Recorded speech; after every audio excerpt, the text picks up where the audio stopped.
Oke, selamat sore teman-teman semuanya. Selamat datang di Ruang Maju. Oh, kelas maju sore hari ini ya. Jadi, Ruang Maju ya. Sore hari ini kita ada di Ruang Maju. Dan um, webinar sore hari ini spesial karena kita berkolaborasi dengan Tempo Institute dengan tema tutorial ciptakan fondasi bisnis solid no boncos auto jos. Jadi teman-teman ini penting banget pembahasan sore hari ini karena seperti yang kita tahu kalau bikin bisnis itu kalau fondasinya udah bagus nanti ke belakangnya pasti lebih lancar itu. Dan tidak ketinggalan narasumber kita juga sangat berkompeten di bidang ini. Jadi beliau seorang fashion planner dan founder sebuah bisnis. Jadi sudah pasti nanti apa yang disampaikan akan relate dengan bisnis teman-teman semua ya. Oke, sebelum masuk ke narasumber, kita akan mengenalkan Maju lebih dalam buat teman-teman yang baru join di Ruang Maju. Um, akan ada video tentang apa itu Maju. Oke, jadi jangan lupa disimak ya teman-teman. Silakan bisa di play. Maju sebagai aplikasi wirausaha lengkap telah membantu banyak UMKM Indonesia untuk mencapai potensi terbaik mereka. Terbukti, sejak Indonesia diterjang pandemi sampai saat ini, kami justru tumbuh dengan pesat hingga 800%. Ini adalah tanda bahwa Maju ikut berkontribusi dalam mendukung pertumbuhan ekonomi digital di Indonesia.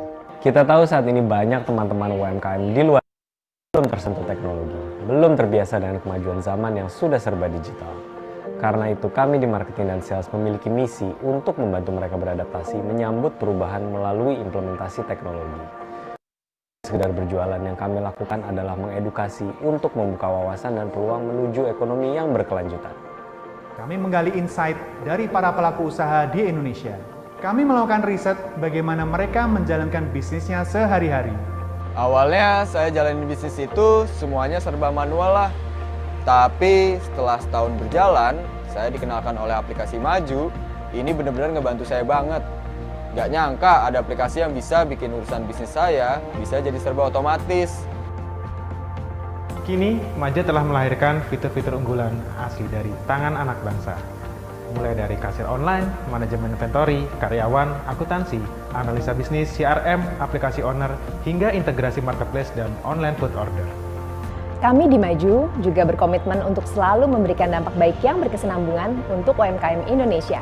Melalui program akselerasi bisnis Maju Wira, kami secara konsisten memberikan bimbingan serta injeksi motivasi agar UMKM Indonesia bisa terus berinovasi dan tumbuh.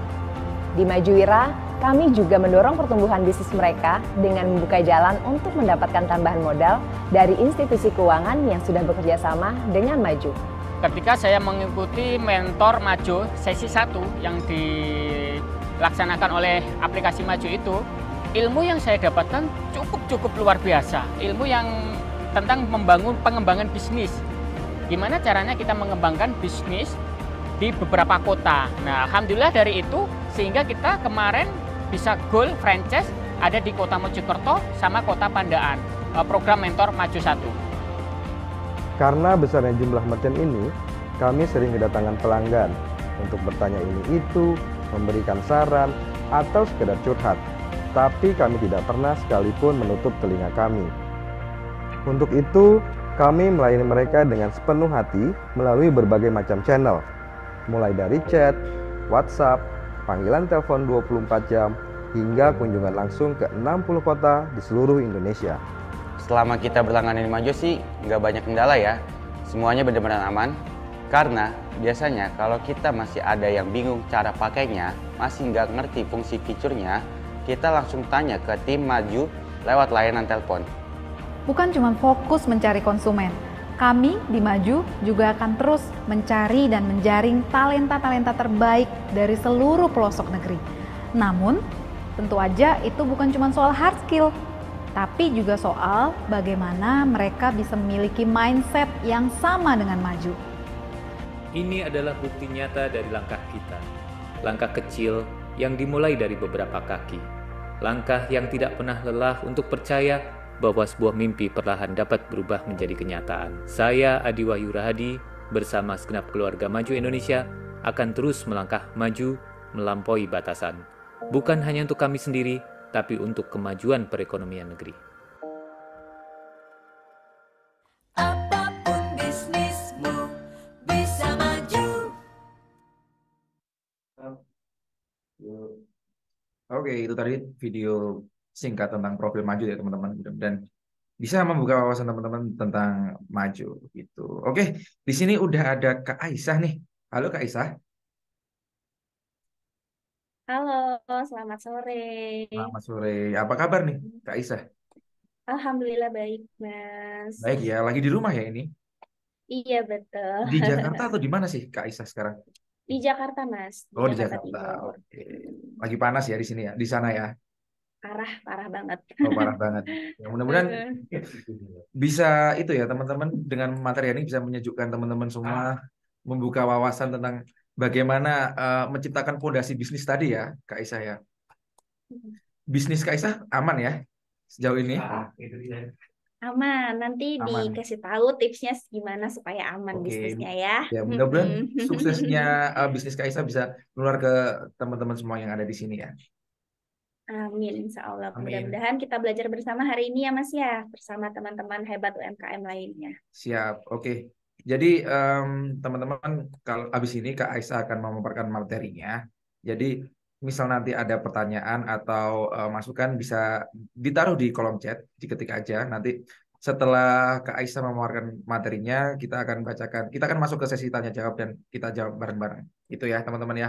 Oke, selain kita belajar bareng sore hari ini, teman-teman juga berpotensi mendapatkan hadiah di ketika mengikuti Ruang Maju, karena akan ada sesuatu apa ya namanya, saldo buat teman-teman yang sore hari ini mengikuti Ruang Maju. Caranya adalah dengan membagikan keseruan sore hari ini di posting di Instagram. Nanti jangan lupa di tag @serudimaju itu ya. Jangan lupa ya teman-teman, biar nanti teman-teman juga selain mendapatkan ilmu juga dapatkan hadiah dari Maju. Oke Kak Aisyah, sudah siapkah? Siap. By the way, aku boleh nanya, ini panggilnya Maju atau Majo? Maju, bisa dipanggil Maju. Maju ya, Iya. siap. Oke. Siap. Siap ya Kak Aisyah ya. Siap dong. Oke, kita akan tampilkan materinya. Silakan. Oke, selamat sore. Assalamualaikum warahmatullahi wabarakatuh, teman-teman UMKM hebat lainnya. Selamat datang di pelatihan kita ya bersama Maju, di mana hari ini temanya menarik banget, bagaimana menciptakan fondasi yang kuat untuk sebuah bisnis. Nah, ada pepatah yang bilang, tak kenal maka tak sayang. Untuk itu kita kenalan dulu ya teman-teman ya. Mungkin aku panggilnya kakak-kakak aja kali ya, biar karena kayak masih muda-muda nih di sini, walaupun aku nggak tahu seperti apa ya. Tapi biar kita merasa energinya seperti muda terus, aku panggilnya kakak-kakak aja ya. Jadi kenalkan, nama saya Aisyah Pratiwi, saya basicnya seorang fashion planner. Jadi saya punya sebuah bisnis di bidang fashion, terutama namanya Risha. Bisnis saya juga beberapa kali sempat menang lomba nasional, salah satunya top 5 Muslimpreneur di Indonesia Syariah Festival Ekonomi. Terus juga di 2023 ini saya baru masuk 10 besar ya kategori fashion, di sektor fashion dari inkubasi Growpreneur by BRI gitu. Jadi kalau mau cerita soal bisnis, saya juga mulai bisnis dari nol ya teman-teman ya. Dari dulu jadi dropshipper sampai jadi reseller gitu kan. Jadi benar-benar membangun bisnis itu dari modal minim banget. Sampai akhirnya dari sana dikumpulin uangnya, baru bisa bertumbuh dan bisa merekrut karyawan. Dan sampai sekarang, alhamdulillah bisnis saya masih terus berjalan. Tentu saya selain aktif di bisnis, saya juga aktif untuk mengajar. Salah satunya di UMKM, di sektor UMKM, sama saya juga aktif untuk mengajar di fashion, di bidang fashion, seperti menjahit, mola, payet, saya juga aktif di sana. Nah, mungkin itu sekilas perkenalan dari saya. Kalau teman-teman pengen tanya lebih detail, pengen kenal lebih detail, terutama soal fashion, boleh banget mampir ke Instagram saya di @aisyahpratiwi72. Mudah-mudahan kita bisa terus saling terhubung ya teman-teman, gak cuma di ruang webinar ini aja. Salam kenal semuanya. Nah, hari ini kita bakal belajar soal fondasi bisnis solid dengan Lean Canvas. Boleh bantu next, Mas? Nah, ini ada pepatah yang aku suka banget ya, kalimat bijak dari Warren Buffett. Beliau bilang bahwa orang bodoh dengan plan ya dapat mengalahkan orang pintar tanpa plan. Jadi ya teman-teman ya, Seseorang yang dibilang bodoh gitu kan, tapi kalau dia punya plan yang bagus, ternyata itu bisa mengalahkan orang yang jenius bahkan, tapi tanpa plan gitu. Boleh bantu next? Nah, kenapa seperti itu? Karena gini teman-teman, ibaratnya kita membangun sebuah rumah ya teman-teman ya. Kita membangun sebuah rumah, kita itu butuh pondasinya dulu. Yang pertama kali dibangun itu pasti pondasinya dulu. Supaya apa? Supaya yang lain-lainnya, atap, segala macamnya itu bisa berdiri kokoh. Tapi kalau pondasinya nggak ada, gimana yang lain-lainnya itu bisa menopang gitu. Nah, begitupun dengan bisnis ya teman-teman ya. Hal pertama yang harus kita bangun adalah pondasinya dulu. Nah, pondasinya itu apa? Pondasinya itu ialah perencanaan. Nah, perencanaan itu teman-teman dibagi menjadi dua aspek. Yang pertama, pastinya planning dari sisi produk. Ya, dari sisi produk kita harus prepare dengan baik. Produk kita itu harus mudah digunakan, mudah dipakai. Produk kita juga memang dibutuhkan seperti itu. Nah, setelah kita ramu, kita siap dari sisi produk, maka baru kita beralih ke hal yang kedua, yaitu mastering market yang disasar. Nah, maksudnya seperti apa nih, Kak? Jadi terkadang ya teman-teman, kita sebagai pelaku usaha, kita hanya fokus bagaimana meramu produk yang paling keren, paling unik gitu. Tapi kita lupa, kira-kira produk ini gimana sih cara jualnya? Kira-kira produk ini siapa sih yang beli gitu. Jangan sampai kita udah keluar modal banyak ya teman-teman ya, tapi ternyata ketika kita coba ke market nggak mau terima. Malah alhasil produk kita tidak laku. Nah, untuk itu hari ini kita akan belajar bagaimana menciptakan fondasi bisnis yang kuat ya, supaya dari dua aspek ini akan berdiri kokoh dan nantinya bisa mematangkan perencanaan kita seperti itu. Boleh bantu next slide, Mas? Nah, sebenarnya teman-teman, metode planning dalam bisnis itu sudah ada dari tahun 2003, tapi namanya tuh beda-beda. Kalau tahun 2003 itu namanya Customer Development Methodology gitu. Akhirnya diadaptasi kembali di 2008 oleh seorang penulis buku ya. Ini namanya The Lean Startup. Tapi The Lean Startup ini juga masih berat pengaplikasiannya. Akhirnya diadaptasi lagi namanya Business Model Canvas. Biasanya dulu kita sering dengar Business Model Canvas ya. Tapi ternyata setelah digali-gali kembali, setelah coba di riset, bisnis model Canvas ini pun masih berat untuk para pemula. Misalnya baru yang mau merencanakan bisnis gitu kan. Mereka masih kesulitan untuk mengisi, untuk merencanakan plan bisnis model Canvas ini. Akhirnya diadaptasi kembali di 2010, namanya The Lean Canvas. Nah, The Lean Canvas ini ternyata lebih mudah untuk diaplikasikan ke wirausaha yang sudah berjalan maupun yang baru mau memulai. Nah, boleh bantu next, Mas? Nah, ini siapa sih yang ngenalin The Lean Canvas ini? The Lean Canvas ini pertama kali dibuat oleh yang namanya Mauria ya, seorang penulis buku Running Lean namanya pada tahun 2010.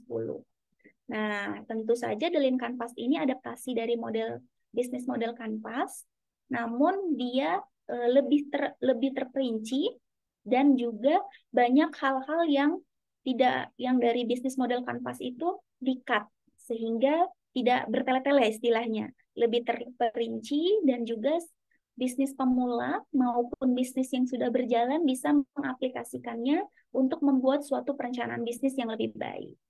Boleh bantu next, Mas? Nah, ini tentu saja ya teman-temannya, kenapa teman-teman harus mengadaptasikan Lean Canvas ini ke dalam bisnis teman-teman. Supaya apa? Tentu saja supaya teman-teman bisa punya perencanaan yang baik dalam bisnisnya.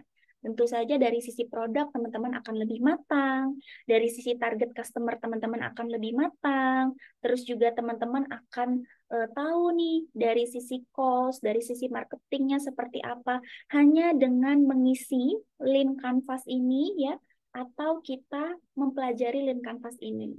Nah, selain itu, fungsi Lean Canvas ini juga banyak ya teman-teman. Selain untuk mempersiapkan plan bisnis kita supaya lebih matang lagi, tentu saja dengan punya Lean Canvas itu akan meminimalisir yang namanya kegagalan. Nah, terus selain itu, kita juga bisa menggali USP atau unique selling point dari produk kita tuh apa sih? Jangan sampai ya teman-teman ya, kita jualan tuh istilahnya di luar sana kita jualan. Itu ternyata orang juga sama jualnya. Contoh aja ya teman-teman ya, kayak ayam fried chicken aja ya. Ayam fried chicken itu kalau kita gali ya teman-teman ya, yang jual ayam jenis digoreng dengan tepung crispy itu banyak ya teman-teman ya. Ada yang dari brand KFC lah, ada yang dari brand CFC lah, brand McDonald gitu kan. Sama gitu loh. Sebenarnya yang jual ayam goreng. Tapi kalau teman-teman telah lebih detail, mereka semuanya punya USP masing-masing. Nah, contoh aja kayak misalnya CFC. CFC itu kalau saya tahu ya, ayamnya itu lebih crispy, tepungnya itu lebih crispy. Terus kalau McDonald juga dia biasanya ayamnya agak sedikit basah gitu kan. Dan juga dia banyak variasi-variasi dari sisi es krimnya gitu kan. Sedangkan CFC nggak ada. Nah, itu aja mereka brand yang sama-sama jual menu utamanya itu ayam goreng crispy, tapi mereka menghadirkan pilihan-pilihan lain yang berbeda antara CFC dan McDonald. Apalagi kita ya teman-teman ya, sebagai seorang pelaku usaha kategori UMKM, tentu kita harus bikin yang namanya USP dari produk kita seperti apa. Supaya apa? Supaya itu bisa membedakan antara kita dengan yang sudah ada saat ini. Nah, kalau misalnya kita sama nih ya, yang kita tawarkan sama, hanya dari sisi murah, enak gitu kan, tentu yang dipermasalahkan pasti selalu harga. Karena apa? Karena harga murah itu pasti akan selalu ada. Harga yang lebih murah lagi itu pasti akan selalu ada. Nah, untuk itu ketika kita punya USP, keunikan sendiri yang berbeda dari yang lain, bahkan tidak dimiliki dari brand-brand yang sudah ada saat ini, itu akan membuat kita bisa bertahan dan terus dicari sama customer. Nah, boleh bantu next, Mas? Nah, ini ya teman-teman ya, ini the lean canvas. Nanti teman-teman boleh isi di rumah ya, di rumah masing-masing. Hari ini saya coba bedah satu persatu. Boleh bantu next, Mas? Ini ya, urutannya adalah dari nomor 1. Nomor 1 itu adalah problem. Nah, problem ini teman-teman yang harus kita gali sebelum membuat suatu produk atau suatu bisnis, kita harus gali problem customer. Bukan problem kita ya teman-teman ya.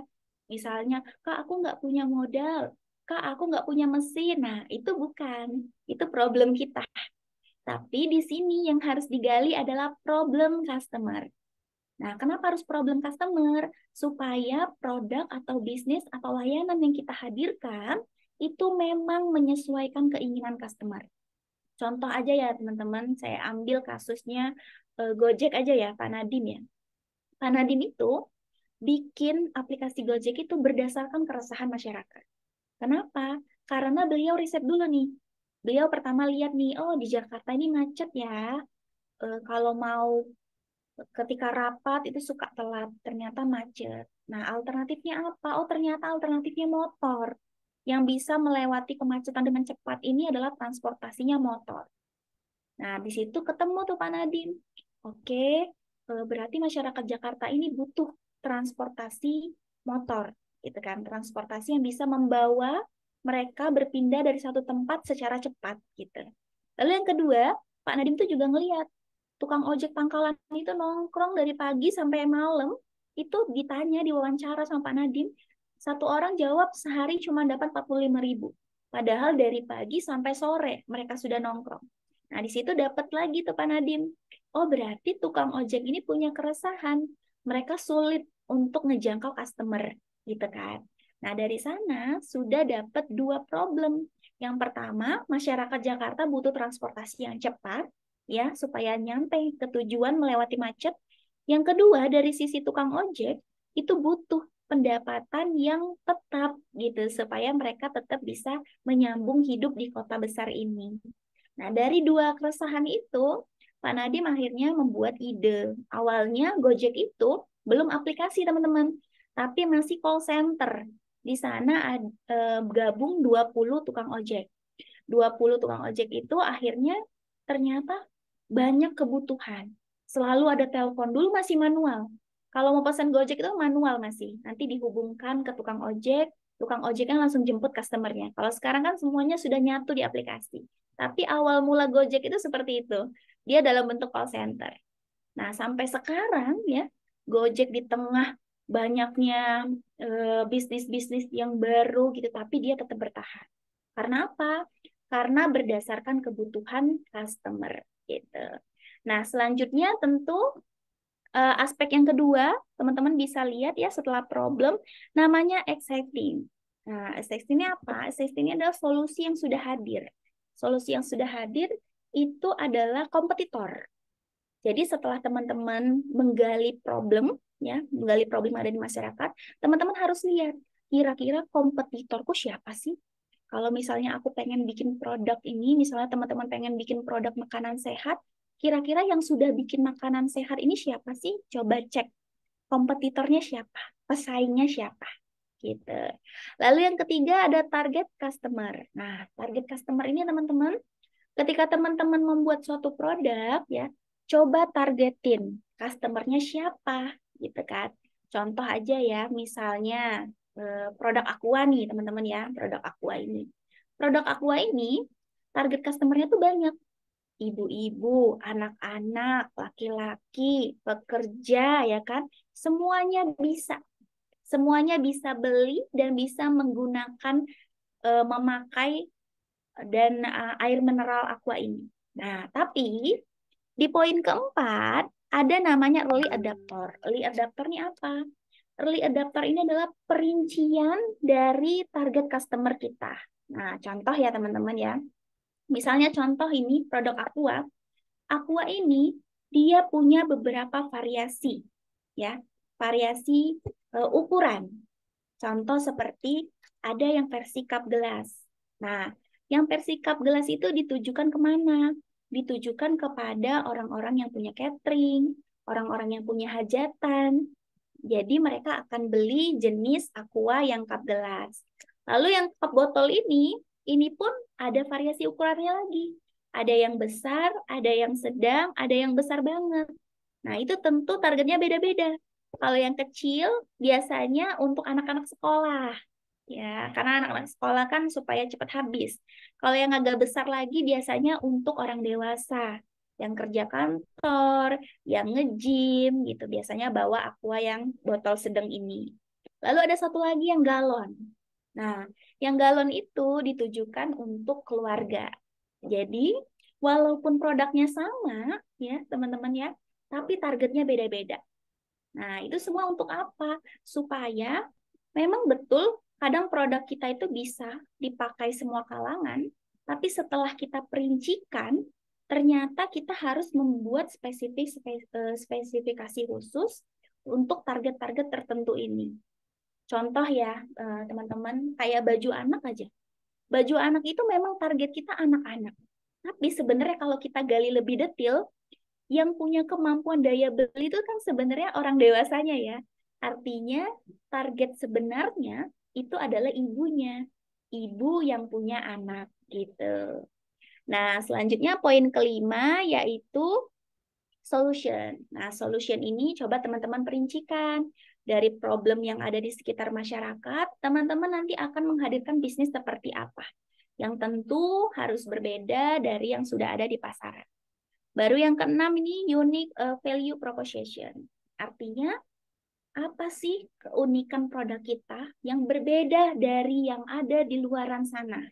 Contoh ya, kayak di brand saya itu khusus custom order kebaya, gaun, dan dress. Udah pasti banyak ya teman-teman yang bikin bisnis seperti itu. Tapi yang bikin beda apa? Yang bikin beda adalah saya brand pertama yang punya garansi upcycle. Garansi upcycle, kalau misalnya baju ini umur 1 tahun, itu bisa diperbarui istilahnya. Misalnya payetnya bisa diganti, atau ditambah cap, ditambah tangan, gitu kan. Dan itu yang baru ngelakuin hanya brand saya. Nah, jadi itu bisa jadi unique selling point tambahan di dalam bisnis saya. Lalu yang kedua, bisnis saya juga 40% di setiap baju-baju yang saya buat itu 40%-nya dari sisa kain percah. Jadi ada aplikasi-aplikasi tertentu yang saya buat itu dari sisa-sisa kain. Saya susun kembali di sebuah baju, terus saya hias pakai payet-payet. Gitu. Nah, dua hal tersebut saya sudah riset di kompetitor, riset di pesaing.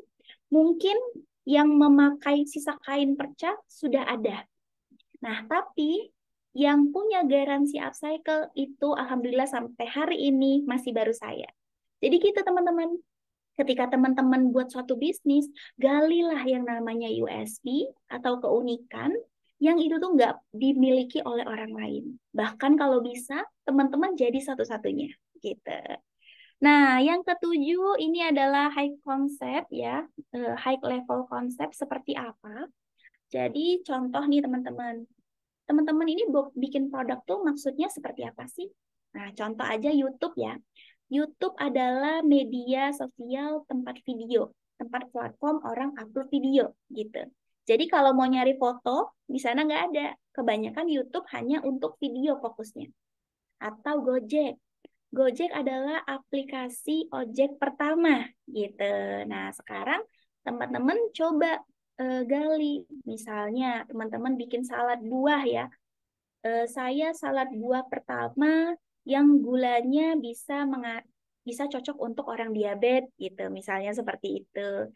Atau saya merupakan aplikasi jualan sayur yang bisa transaksi via online gitu, atau ada aplikasinya gitu. Nah, jadi poin 7 itu lebih ke penjelasan. Sebenarnya kamu ini menghadirkan produk ini apa sih gitu. Nah, tentu nomor 8 ya. Nomor 8 ini channels. Channels ini apa? Channels ini adalah media. Media kita berjualannya mau di mana sih? Produk kita ini mau dijualnya kemana sih? Media jualan itu ada dua teman-teman ya. Ada offline, ada online. Nah tentu di era sekarang offline dan online itu harus beriringan. Karena apa? Contoh aja ya kasus yang sedang heboh saat ini, Tanah Abang ya. Tanah Abang itu kenapa sih mereka sampai bisa dulu yang bisa laku berapa pieces produk per hari, sekarang satu aja sulit. Karena apa? Karena orang-orang di sana mereka belum mau untuk diramu, untuk diajak ke digital. Karena mereka masih yakin bahwa toko offline itu sangat menjanjikan. Memang betul, tapi itu dulu teman-teman. Kalau sekarang offline dan online itu harus berdampingan. Tentu ya kalau media offline kita harus punya tempat, kita harus punya banner ya, harus punya spanduk sebagai identitas. Lalu kita juga harus terus menghadirkan promo-promo menarik ya, yang bisa mengajak customer untuk mampir atau mencoba atau melihatlah toko kita gitu. Lalu yang kedua ada channel online. Channel online ini banyak banget teman-teman ya. Ada media sosial, ada marketplace, dan tentu saja ini beda-beda audiensnya. Jadi ketika teman-teman mau masuk ke channel online, perhatikan audiensnya. Misalnya contoh ya, kalau teman-teman jualan perabotan rumah tangga, ya daster, itu cocok banget di Facebook. Kenapa saya bisa bilang gitu? Karena audiensnya itu masih kalangan millennials. Umur 30 sampai 60 itu masih pakai Facebook. Jadi kalau target marketnya ibu-ibu ya, peralatan rumah tangga, daster, segala macam cocok banget jualannya di Facebook. Nah, lalu ada lagi sosial media namanya Instagram. Instagram ini dipakai sama Gen Z sama juga millennials. Nah, biasanya kalau jualannya itu seputar anak-anak muda ya kan, ibu-ibu muda, boleh banget untuk masuk ke Instagram.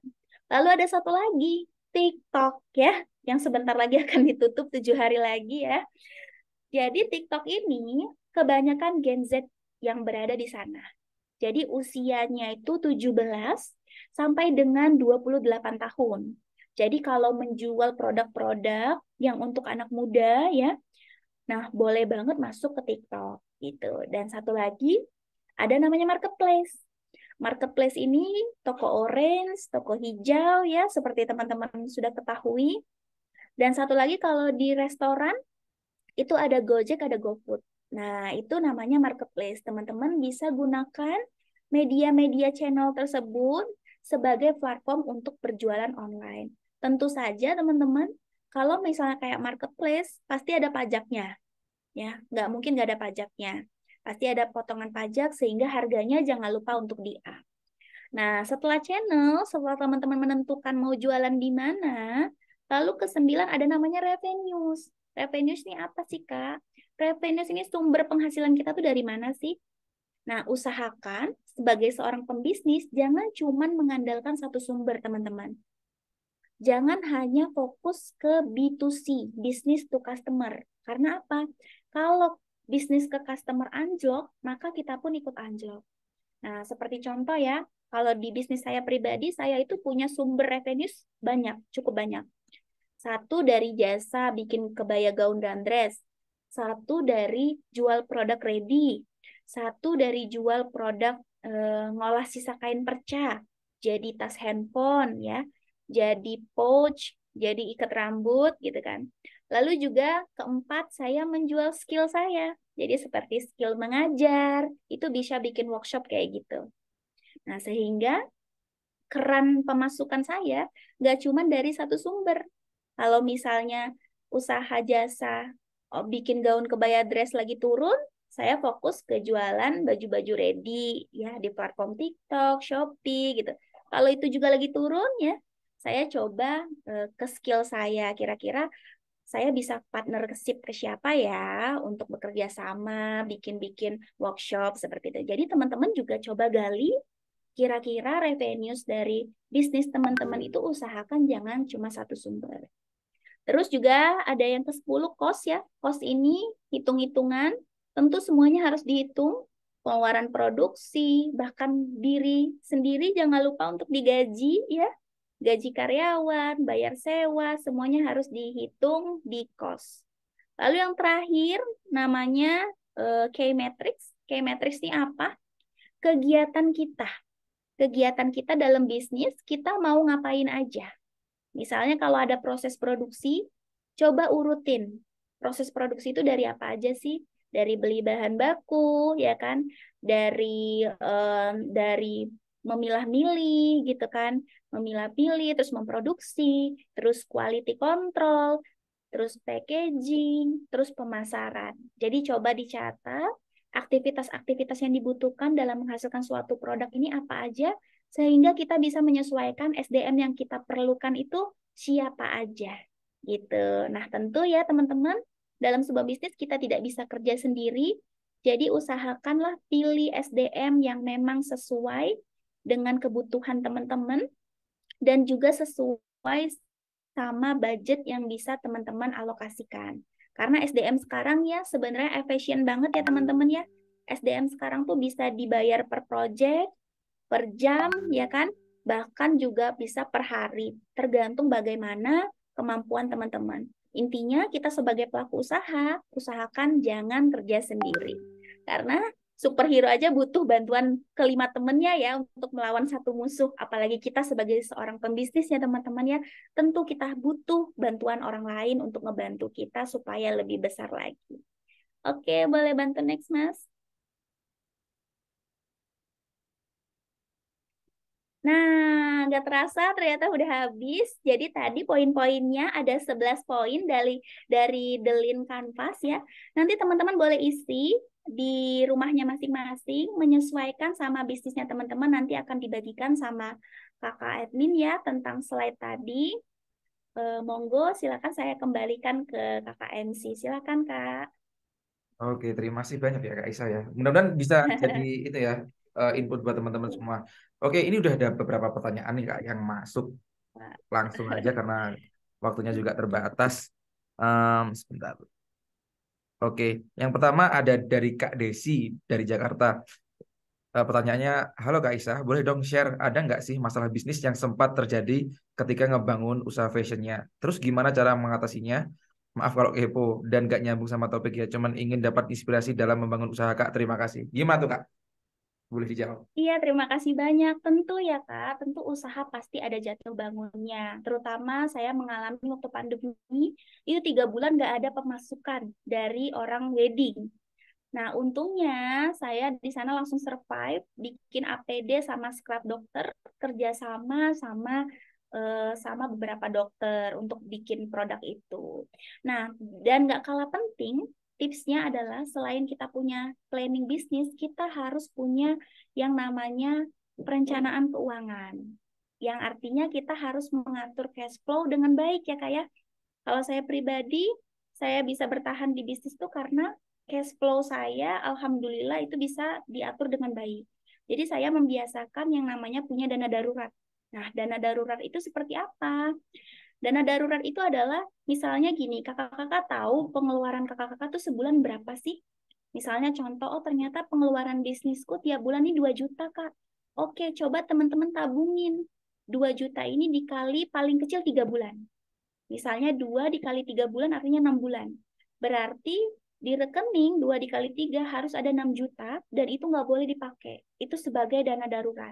Jadi kalau ada apa-apa ya, ada pandemi, tiba-tiba ada pesanan yang bayarnya nyusul dan kita harus kalau nggak ngambil sayang ya, kayak pemerintahan itu suka banget mesen barang itu bayarnya nanti. Otomatis kita harus DP-nya harus kita kan buat beli bahan baku. Nah, itu bisa pakai dana darurat. Jadi, kunci utamanya adalah kita memang harus terus beradaptasi sebagai pembisnis. Nggak boleh monoton, mempertahankan apa yang ada aja ya, walaupun udah nggak menghasilkan, kita masih pertahankan. Nggak, kita harus putar otak, bagaimana ya, aku harus ngapain ya, gitu ya. Peluang apa ya yang bisa aku ambil. Lalu kedua tentu cash flow, ya. Kalau bicara bisnis itu adalah bicara soal perputaran uang, bicara soal cash flow. Uang masuk tentu harus selalu lebih besar daripada uang keluar.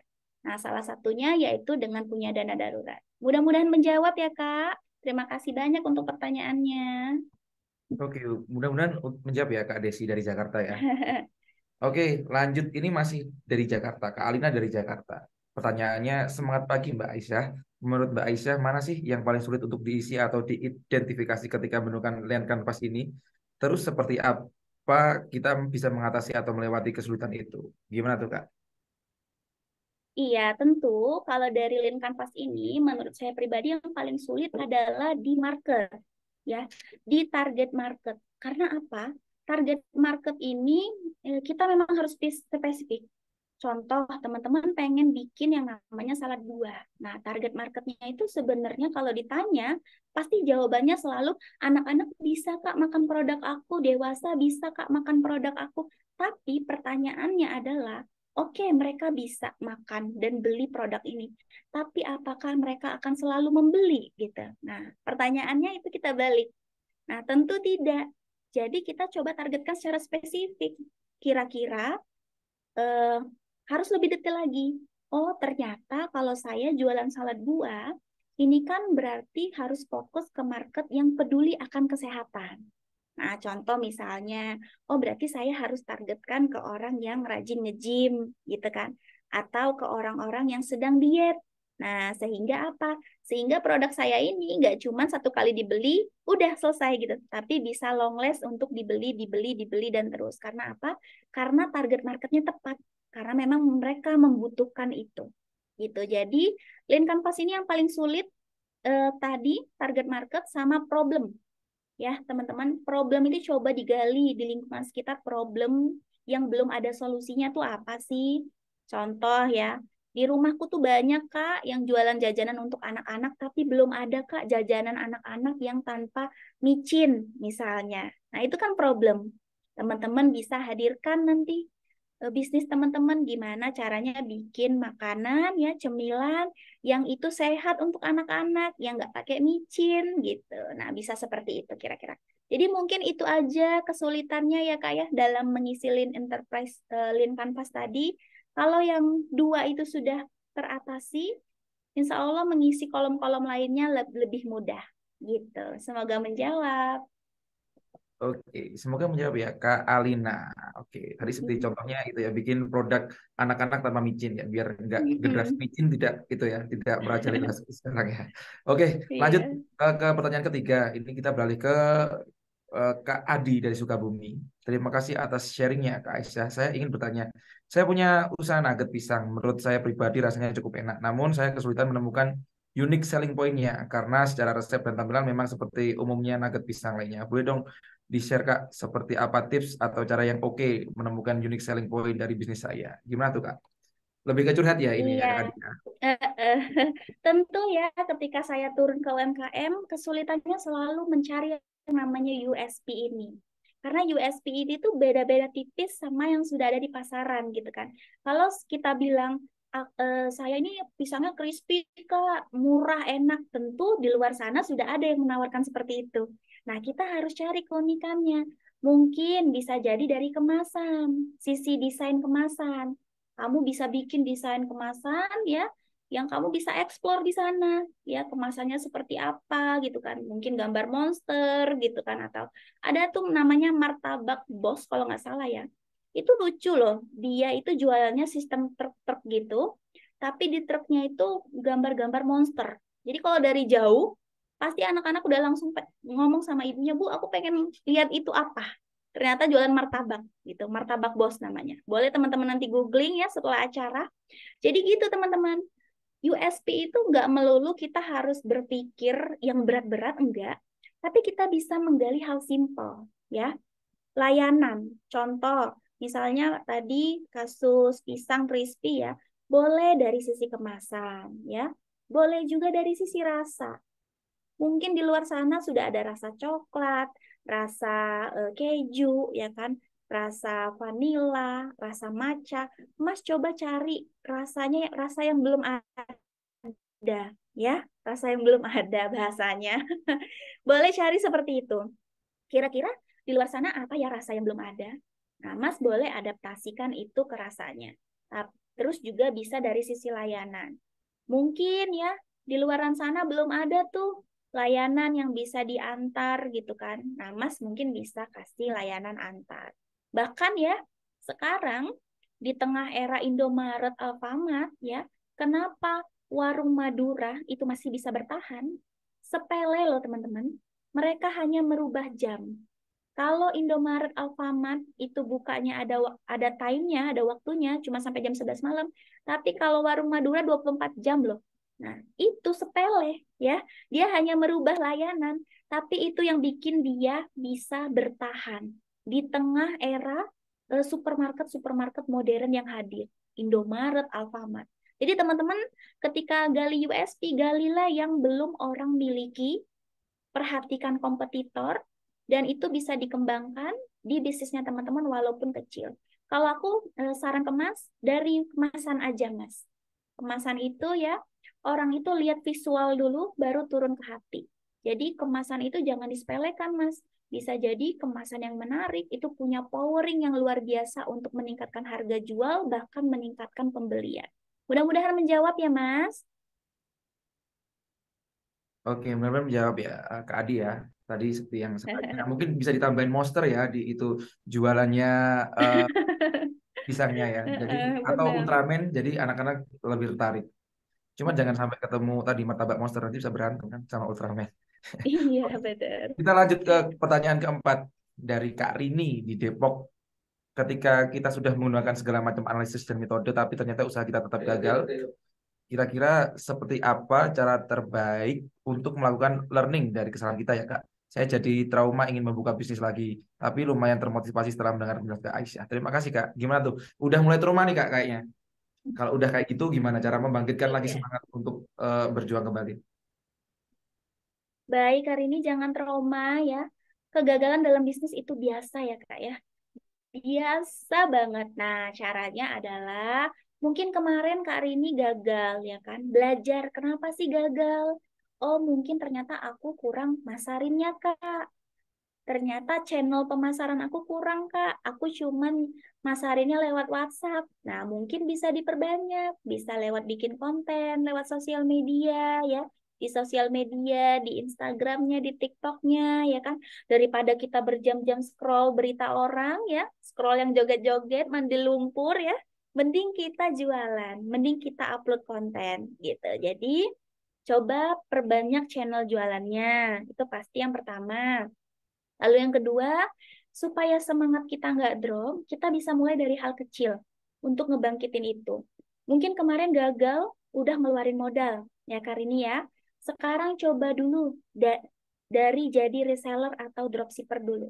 Jadi reseller aja atau affiliate dulu gitu. Nah, coba di sana dikembangkan. Oh ternyata aku ini cocoknya jualan di fashion. Oh ternyata aku ini cocoknya jualan kuliner. Oh ternyata aku ini cocoknya jualan peralatan rumah tangga gitu. Jadi temukan dulu taste-nya.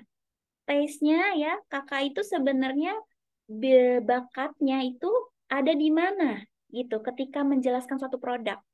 Kecintaannya itu ada di bisnis di bidang apa? Kuliner kah, fashion kah, perabotan rumah tangga kah, atau buku kah gitu. Coba gali dulu dengan jadi reseller. Karena apa? Kalau kita keluarin modal dari awal produksi lagi terus gagal, maka kita pasti down lagi. Jadi mulai sekarang bangkitin semangatnya dari hal kecil dulu ya Kak ya. Dari jadi reseller, coba aktifin channel jualannya ya. Aktifin, baru nanti di sana pelan-pelan bangun brandnya sesuai sama taste-nya yang Kak Karini bisa. Gitu ya. Mudah-mudahan menjawab ya Kak. Oke, mudah-mudahan menjawab ya Kak Rini ya. Disarankan sama Kak Aisyah jangan trauma ya, karena emang dalam berbisnis itu kegagalan hal biasa ya Kak ya.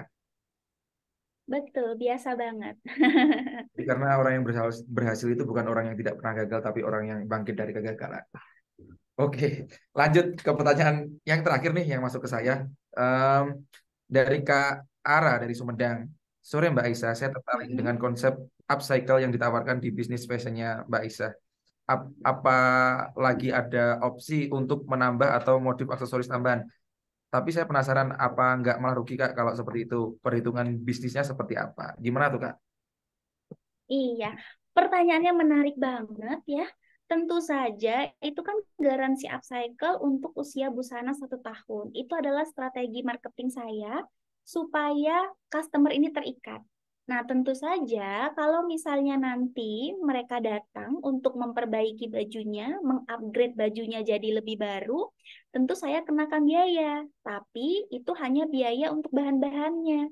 Untuk jasa, saya free-kan gitu. Jadi gimana ngitungnya? Gimana ngitungnya istilahnya sudah dari awal karena saya bisnis custom. Jadi kakak-kakak semua ya, kalau misalnya kakak-kakak itu bisnisnya custom, harganya harus di-up. Kenapa? Di sana ada request biasanya, ada permintaan tambahan. Jadi harganya harus di-up.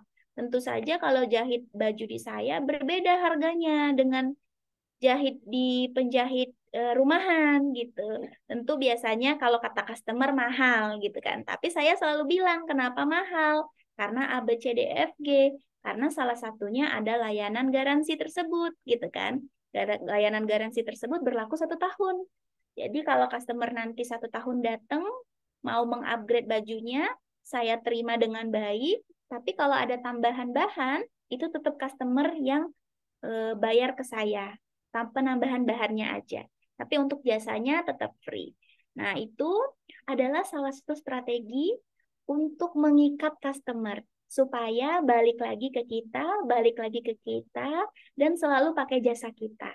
Jadi teman-teman yang usaha jasa, usahakan punya yang namanya garansi. Itu supaya mengikat.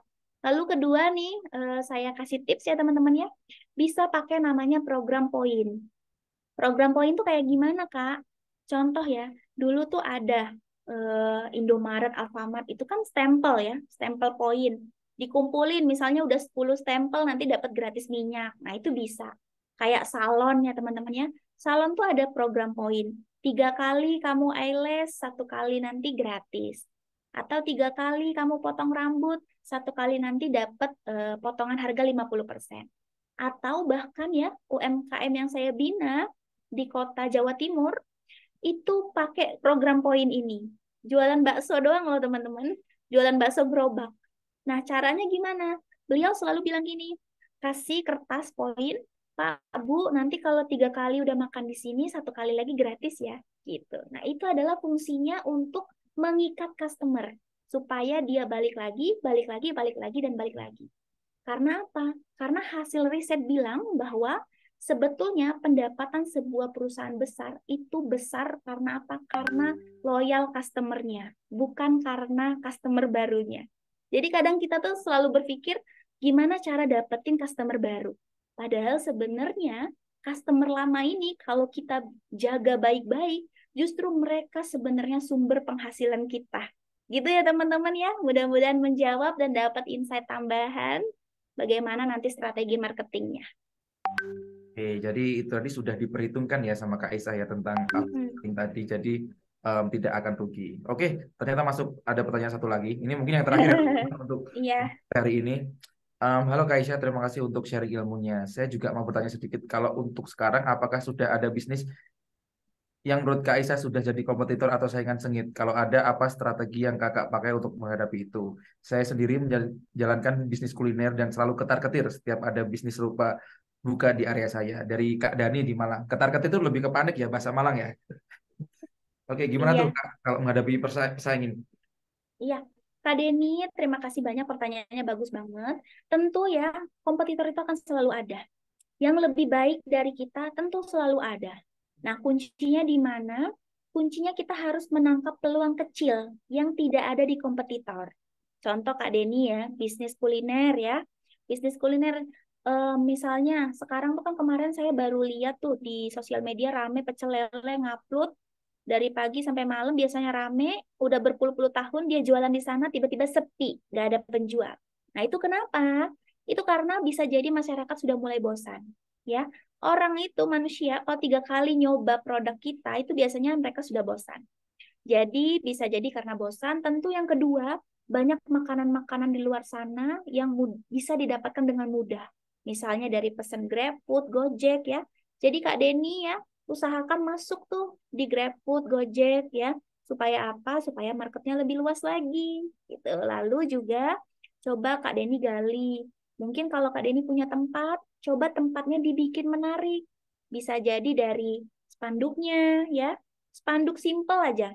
Contoh ya, ini masih usaha bakso. Itu dia bisa laris cuman gara-gara ganti banner. Banner standing bannernya itu diganti.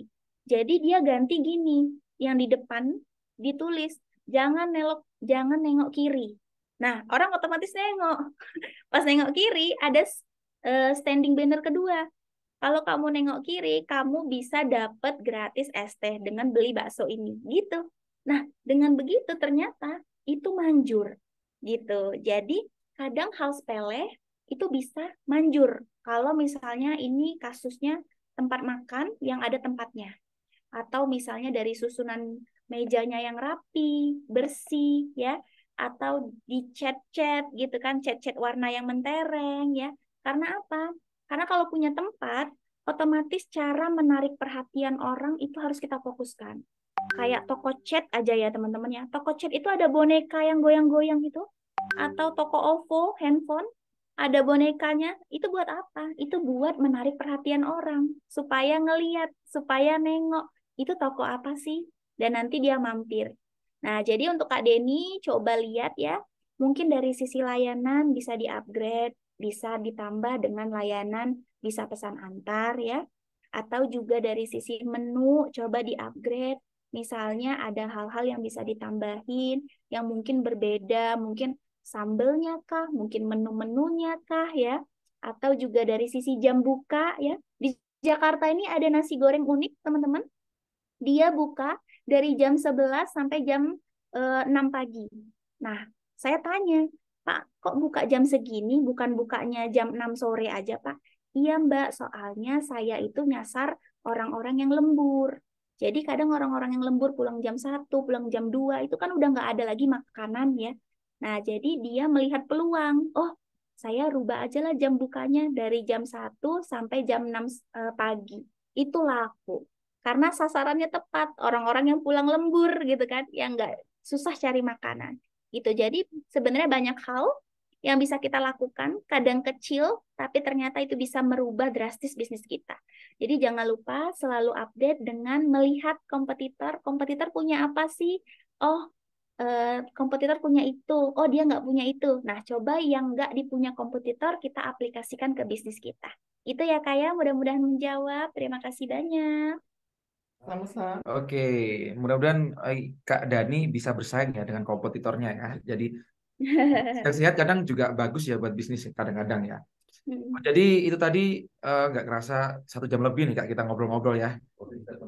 Eh, Sebelum kita tutup mungkin ada closing statement dari Kak Isa ya. Tapi sebenarnya saya mau mengingatkan buat teman-teman em, bisa diposting keseruan sore hari ini. Siapa tahu dapat hadiah karena udah dapat ilmu dapat hadiah kan seru ya. Jadi jangan lupa diposting dan jangan lupa di tag di @seru-di-maju. Mudah-mudahan teman-teman yang dapat lah. Jadi oke, untuk lebih menambah semangat teman-teman lagi nih mungkin ada closing statement dari Kak Aisyah untuk Iya, closing statement dari saya pribadi tentu sesama pelaku usaha jangan menyerah ya. Memang market sekarang lagi naik turun, tapi tentu Tuhan itu adil, pasti ada aja rezeki untuk kita. Yang penting teman-teman mau terus bertumbuh, belajar, dan tentu saja teman-teman nggak sendiri ya. Ini ada Majo yang memfasilitasi ruang kita untuk bertumbuh dan belajar, jadi manfaatkan ya. Mungkin kalau dari saya pribadi, closing statement adalah jangan pernah lelah, itu aja ya. Terus semangat. Terima kasih. Oke, itu tadi jangan pernah lelah ya teman-teman ya, terus semangat buat jadi lebih baik lagi. Mudah-mudahan bisnisnya jadi berkembang. Seperti Kak Aisyah ya, mudah-mudahan bisnisnya bisa bertahan. Amin. Buka cabang di mana-mana lah jadi sukses, oke. Oke, nggak terasa udah di penghujung acara. Terima kasih Kak Aisyah atas sharing-sharingnya. Ilmu yang bermanfaat sekali buat kita semua. Dan teman-teman yang datang, terima kasih. Dan kita setiap Jumat akan selalu ada ruang maju, teman-teman, buat belajar bisnis. Jadi setiap Jumat akan selalu ada tema yang berbeda. Mudah-mudahan bisa menambah insight juga. Jadi jangan lupa datang di setiap jam yang sama dan hari yang sama. Sekali lagi jangan lupa posting ya teman-teman ya. Di tag di @seru-di-maju. Oke, saya tutup acara hari ini dan sampai jumpa. Assalamualaikum warahmatullahi wabarakatuh. Sampai jumpa. Waalaikumsalam warahmatullahi wabarakatuh. Maju sebagai aplikasi wirausaha lengkap telah membantu banyak UMKM Indonesia untuk mencapai potensi terbaik mereka.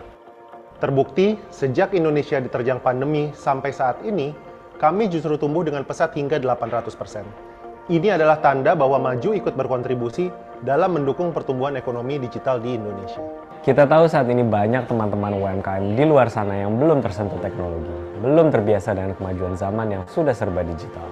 Karena itu kami di marketing dan sales memiliki misi untuk membantu mereka beradaptasi menyambut perubahan melalui implementasi teknologi.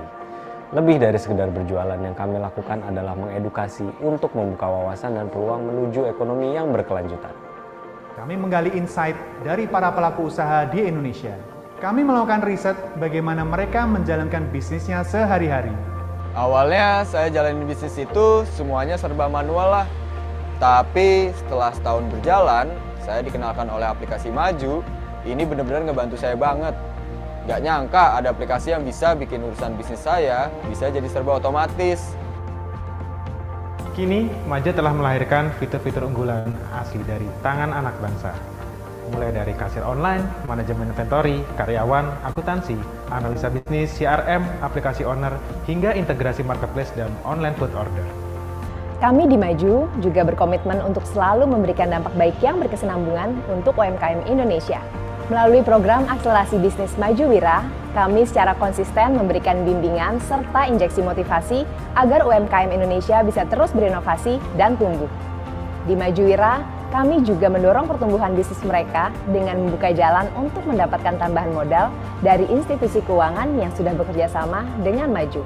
Ketika saya mengikuti mentor Maju sesi 1 yang dilaksanakan oleh aplikasi Maju itu, ilmu yang saya dapatkan cukup luar biasa. Ilmu yang tentang pengembangan bisnis. Gimana caranya kita mengembangkan bisnis di beberapa kota. Nah, alhamdulillah dari itu sehingga kita kemarin bisa goal franchise ada di Kota Mojokerto sama Kota Pandaan. Program mentor Maju 1. Karena besarnya jumlah merchant ini, kami sering kedatangan pelanggan untuk bertanya ini itu, memberikan saran, atau sekedar curhat. Tapi kami tidak pernah sekalipun menutup telinga kami. Untuk itu, kami melayani mereka dengan sepenuh hati melalui berbagai macam channel, mulai dari chat, WhatsApp, panggilan telepon 24 jam, hingga kunjungan langsung ke 60 kota di seluruh Indonesia. Selama kita berlangganan di Maju sih nggak banyak kendala ya. Semuanya benar-benar aman. Karena biasanya kalau kita masih ada yang bingung cara pakainya, masih nggak ngerti fungsi fiturnya, kita langsung tanya ke tim Maju lewat layanan telepon. Bukan cuma fokus mencari konsumen, kami di Maju juga akan terus mencari dan menjaring talenta-talenta terbaik dari seluruh pelosok negeri. Namun, tentu aja itu bukan cuma soal hard skill, tapi juga soal bagaimana mereka bisa memiliki mindset yang sama dengan Maju. Ini adalah bukti nyata dari langkah kita. Langkah kecil yang dimulai dari beberapa kaki. Langkah yang tidak pernah lelah untuk percaya bahwa sebuah mimpi perlahan dapat berubah menjadi kenyataan. Saya Adi Wahyu Rahadi bersama segenap keluarga Maju Indonesia akan terus melangkah maju melampaui batasan. Bukan hanya untuk kami sendiri, tapi untuk kemajuan perekonomian negeri.